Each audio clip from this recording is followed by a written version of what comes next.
Assalamu alaikum, I'm Carl Arrindell and you're watching In Focus. Now, just last week across the United States and in cities all over the world, we saw celebrations led by President Obama in respect to the 50th anniversary of the historic Dr. Martin Luther King I Have a Dream speech. In the speech, he called for racial tolerance, fairness, justice and equality in every corner of the United States. He famously said, and I quote, "I have a dream that my 4 little children will not be judged by the colour of their skin, but by the content of their character." The impact of that speech is echoed across the world and ushered in a dramatic change to the rights of minorities over the decades that followed. One man who was at that historic event in 1963 was the Reverend Jesse Jackson, whose life's work has been spent campaigning for civil rights. He is here in the UK to discourage a culture of apathy amongst black and minority communities, and to encourage participation in the democratic election process ahead of the next elections in 2015. I'm delighted, indeed honoured, to be joined by him today. Assalamu alaikum, Reverend Jackson. To you, sir. Welcome to Islam Channel. Now, you were there on that historic occasion of Martin Luther King's iconic speech on the 28th of August 1963. Can you explain for our viewers something of the feeling amongst them of the more than 250,000 people who were gathered to listen in front of the steps of the Lincoln Memorial in Washington? What was the atmosphere on that day? I have heard that you described Washington as in a state of lockdown. What did you mean? Well, let me put it, thank you very much, in context. In 1954, a law was passed, a Supreme Court ruling, to make segregation apartheid illegal. That was the beginning of the end of that system. 55 was a Montgomery bus boycott. Rosa Parks refused to go to the back of the bus, and Dr. King emerged. In 1960, students began sitting around the country demanding that the walls come down. We could not use restaurants and movie theaters and the like. I had just left jail to go to the March on Washington. I'd been locked up trying to use a public library, trying to use a downtown facility. The time he gave that speech, from Texas across to Florida up to Maryland, we couldn't use a single public toilet. Black soldiers had to sit behind Nazi prisoners of war on American military bases during that season. During that season, Dr. King had been arrested in jail in Birmingham, Alabama, in the spring of that year. Meg Edwards was killed June the 12th of that year. After that speech, the Birmingham 4 were killed in the church. John Kennedy was killed that year. So in the middle of all of that emerges this idea of acknowledging that there is unfinished business and broken promises. He says, 100 years later, Lincoln, we got the proclamation but not the emancipation, broken promise. Congress, you promised equal protection. We don't have it, broken promise. I refuse to believe that we can't honor the promise. I dream of a day when we can't honor the promise. And since that time, we've gotten the freedoms but not the equality. We're free, in many ways unequal. And that remains, free but unequal in access to health care, access to capital, access to jobs, access to universities. And so the next phase of that struggle is to move from freedom to equality. Now, you said, and I'm quoting you, that that day you broke the anarchy of racial fear. What did you mean? It means that we had decided that we could no longer be denied the right to use a library because of fear of going to jail or fear of death. We broke that sound barrier. I remember that day standing in the Washington where there was just 250,000 black and white people together demanding freedom now and jobs now and equality now. And there was this awesome sense that we were in a new zone of our development. And when Dr. King got up to speak, because he had this melodious quality of voice and power in his voice, he took us to another level in terms of inspiration. Behind inspiration had to come legislation and appropriation. The dream in '63 was to end the barbaric tactics of you can't use a toilet because you're black. You can't drink water from a fountain. That was the '63 dream. The '64 dream was law to make that behavior toward us illegal. Well, the dream in '65 was the right to vote. The dream in '66 was open housing. In '67, the dream was Poor People's Campaign and end the war. So the dream kept exploding and expanding wherever there was some evidence of discrimination based upon race or gender. Now, you've referred to the term apartheid. Do you think that was an appropriate description of what existed in America at the time? Well, the South African apartheid system gained its lesson from apartheid in America. We call it segregation in America, apartheid, but segregation and apartheid means apart. Segregated means separate, and we lived under racial anarchy. When Emmett Till and Medgar Evers were killed, the killers were known by the jurors. They walked free because it was all white juries. We couldn't vote, we couldn't serve on juries, and juries determined that a white man going to jail was not worth a black man having been killed. That was racial anarchy. We could not drive public buses. We could not be elected to local city council boards. And I might add, because our thrust was about racial justice and gender equality and social justice, it was never limited just to race, but race was our springboard. So, for example, blacks could not vote in 1965, but white women couldn't serve on juries. There was no woman on the Supreme Court. It's connected. 18-year-olds serving in Vietnam but could not vote. We changed that. Students couldn't vote on campuses. They had to either vote absentee or go home. You could not vote bilingually. So we moved the bar and democratized democracy. Are you saying then that Martin Luther King speech on that day in '63 was the defining moment? Many people have said in American civil rights. Was that the defining moment? It was a defining moment, but that was the events that led up to it. The kind of work that Thurgood Marshall did as lawyer, the kind of work that's symbolized by Rosa Parks as protester, students protesting, and he was a part of that. After all, the Montgomery bus walker, he was 26 years old, and he spoke in Washington in 1963. He was just 34 years old. He was quite a young man in the midst of that, articulating our hopes, our dreams, and acknowledging our fears. Now, you mentioned about the move towards legislation from aspiration. It's of note that 2 years after that speech, the landmark Civil Rights Act and Voting Rights Act, which supposedly outlaw discrimination, was signed into law. To what degree was that an historic moment, and what difference did it make at that time? I know we're going to talk about later developments in a moment, to ordinary people of colour. Well, it meant ordinary people could begin to run for office, for city council and school boards and state legislatures, and could become mayors, could for the first time be a part of finance committees and appropriation committees. It meant we were beginning to learn the political process. We've been locked out 246 years of legal slavery. Another 100 years of legal apartheid in America, 346 years. So we got free one day, but looked up, the inequality is 346 years behind. There must be some plan there and in the UK to close that gap. There must be some affirmative action plan for women and people of color. In the UK, for example, women have affirmative action, but blacks don't in this country. So you have 5,000 freshmen at Oxford last year, one African Brit, 1 out of 5,000. That's disgraceful. Or you look at your police force and fireman's force and teachers force, we're basically locked out because those jobs are perpetuated through family and contacts and relationships. So we must fight for laws that open up doors to let us in. Well, tell me, how effective was that legislation? Did you have blacks and minorities running for mayor and becoming elected in positions of authority? So much so until by now, black voters are outvoting whites because our motivation is greater and our knowledge of the system is greater. And voting determines who is on juries. It determines who's elected, and they determine the priorities of law. Now, it's ironic that just over a month ago, a US Supreme Court decision effectively gutted the sections 4 and 5 of the Voting Rights Act, which invited essentially states to suppress minority voting rights. That's the blowback. That now Section 4 it's like we kept the car, but they took away the key.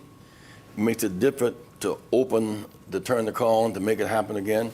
So we need President Obama to now fight for the constitutional right to vote. See, we only have the state's right to vote. And you have 50 separate and unequal state elections. And so already in North Carolina, they're trying to use schemes to undermine election access, or in Texas, election access. So now those who have been locked out historically, blacks, Latinos, and women, are fighting in coalition to demand that the Voting Rights Act be reestablished and be enforced. No, I've seen an article just this week that the Department of Justice, at the hint of President Obama himself, is taking legal action against Texas for its intention to implement a new voting ID law and what they refer to as a redistributing plan. Well, what they really want to do, they want to make it more difficult for students to vote, because they tend to vote progressive. We'll make it more difficult for seniors to vote by asking for birth certificates. We'll make voting less accessible by cutting the number of days that you can vote. So there's a full-scale assault on the progress of the last 50 years, and that becomes today's challenge. One says that the price of democracy is eternal vigilance. You must keep fighting and be awake all the time. Now, we've had senior black business figures come on our channel and try to explain that actually things have changed, race is no longer an issue. We've got a black man in the White House, so we don't need protection for voting rights. Do they have a point? No, race is an issue, and racism is not race. Race is all right. Multiracial is all right. Multiracist is not all right. And the laws that protect those who are in and lock others out, those laws must be challenged. That's why we have Equal Opportunity Commission, why we have Contract Compliance Commission.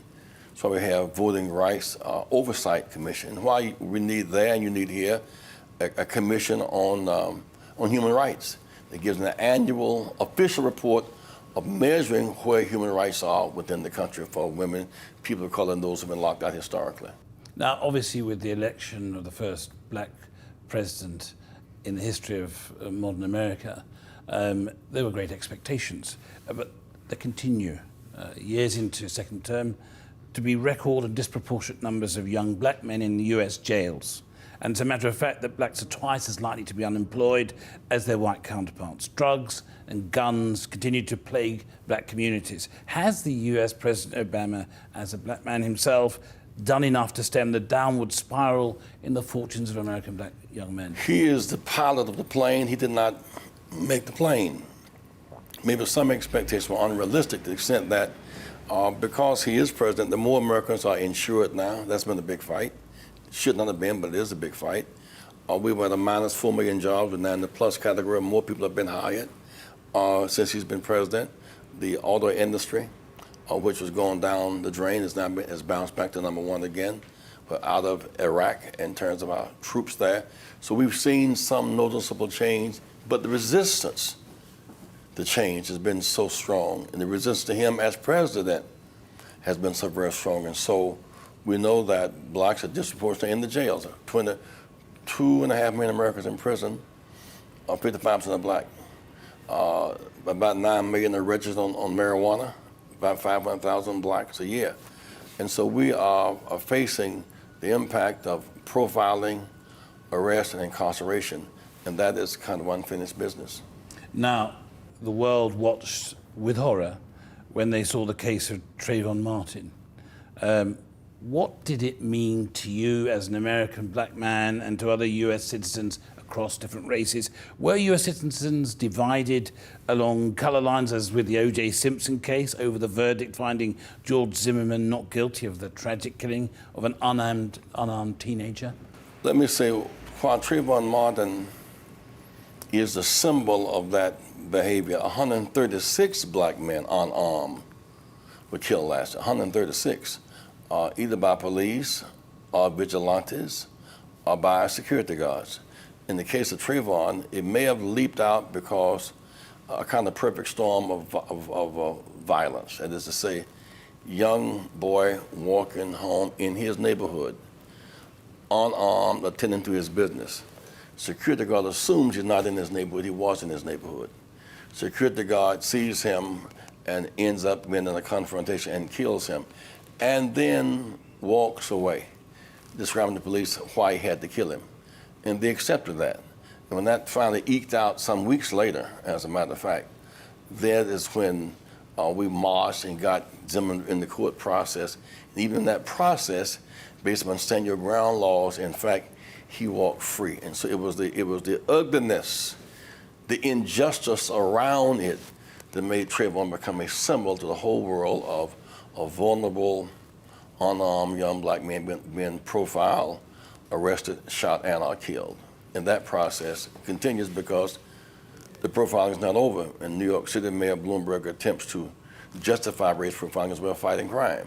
In fact, it is a way of humiliating, and we must fight race profiling. What does it mean that the president has opened an inquiry? Has that changed anything? I'm sorry? The president announced that he was opening an inquiry into this incident. Does that change anything? We do not know. We need, the inquiry is really in. We need the laws enforced. But America is becoming so addicted to guns, easy access to guns, is the fact that in too many killings, whether it's white, black, or brown, we have become much too addicted to violence as a remedy for problem solving. So Martin Luther King's statement, "Free at last," is that a long way off? He said one day we'll be able to say, as the old Negro spiritual song goes, free at last. We have not hit that day. We are free at last, but not equal at last. And so while we're free to socialize, we can go to the movies together and libraries together and play ball together, the social interrelation barrier has basically come down, but the disparity gap has gotten wider. Too few have too much. Too many have virtually nothing. And the middle class is sinking because we are closing plants and exporting jobs. Guns in, drugs in, jobs out.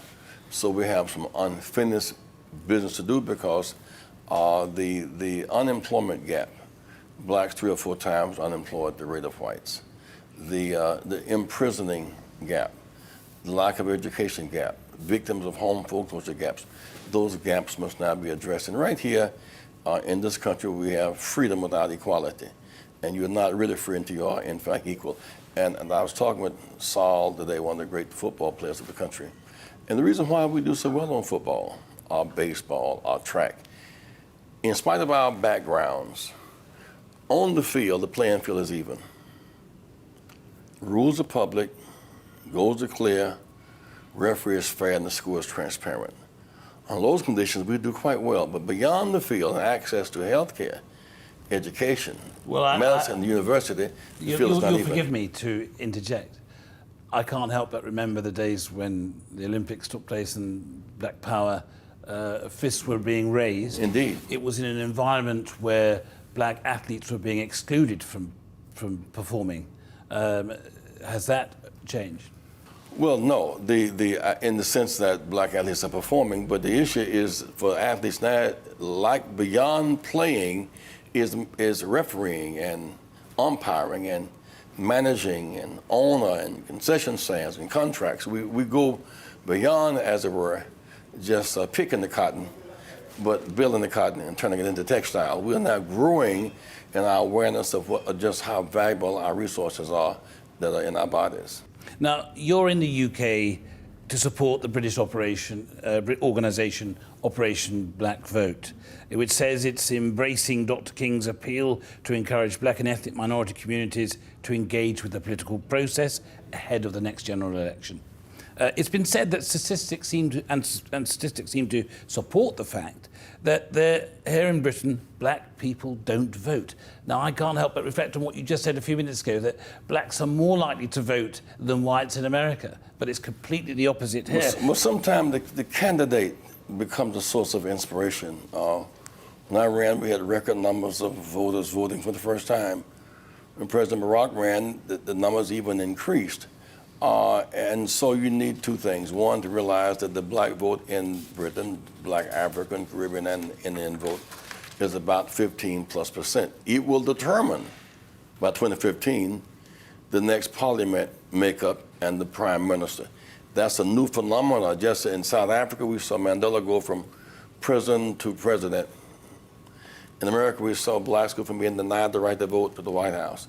Now one sees the emergence of that same voter consciousness in the UK, and maybe 150 districts, because of the way blacks are spread out in the country, will be determined by that vote. And that's a healthy sign that you're trying to democratize democracy through the vote process. Therefore, begin to educate people in mass, because a great events can come out of that. Now, I noticed you just mentioned about up to 150 or so. I think they suggested 168 constituencies. I think Operation Black Vote did a study that 168 critical constituencies perhaps could be decided by minorities in those communities. How significant do you think that statistic is, and what lessons should UK's black and ethnic minority communities take from the experience of minorities in the United States in the last election, for example? When you're marginalized and seen to be impotent, you can be ignored in legislation, in appropriation, and in enforcement. When you have the power to determine winner and loser, you then can determine the quality of legislation and its direction, appropriation, and law enforcement. And so if blacks in this country want to get laws to open up access to jobs with the police or teachers or firemen, access to contracts, access to capital, you're now about to have the power to do so. I finally just need to move on to an issue that's dominating our headlines at the moment and causing us all to hold our breath, and that is the imminent assault on Syria and developments in Egypt. You've seen in the last 2 years the Middle East, in its attempts to throw off the tyranny of decades of dictatorship, a process which I think has been termed the Arab Spring. Many were surprised that Obama's refusal to condemn the recent overthrow of a democratically elected president and to define it as a military coup.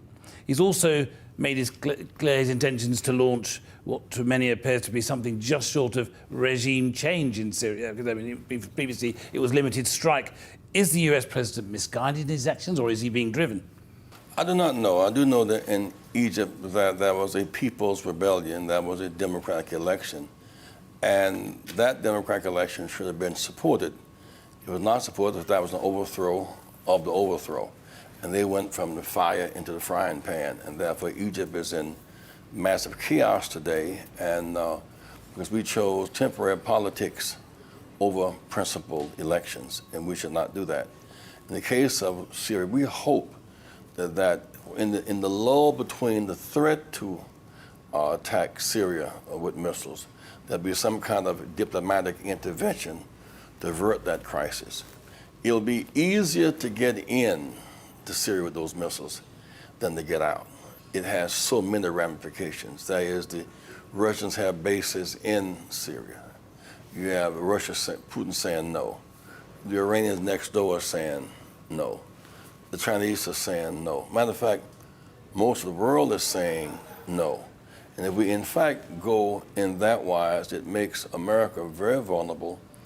After all, we are now at war, in fact, in Iraq and Afghanistan and Pakistan and Yemen and Libya and Syria. We're getting spread awfully thin, this issue, fighting on all of these fronts. I just pray and hope, because I think President Barack is sincere. He wants to do the right thing. I think the horrible pictures of the gassed people touched him deeply. We're not altogether sure where the gas came from, for example. And I think people like President Jimmy Carter and even the Pope are saying, hold on for a moment, verify what has happened, and let's figure out a way to resolve the problem without expanding the problem of violence. Was our Parliament right, was our Prime Minister right to go to Parliament and then to respond to? He was right to go to the Parliament, and the Parliament said no, and he was right to honor the voices of the parliamentarians. In America, President Barack has had to go to the Congress. He'd be wise to hear what they have to say, and right now, in the committee, the vote was very close, something like 10-7 there, about saying go. But it has not yet come before the full Senate, nor before the full House, and I think that going before the House, Senate, and the UN are all important steps, because I think that the use of powerful military force should be a very last resort.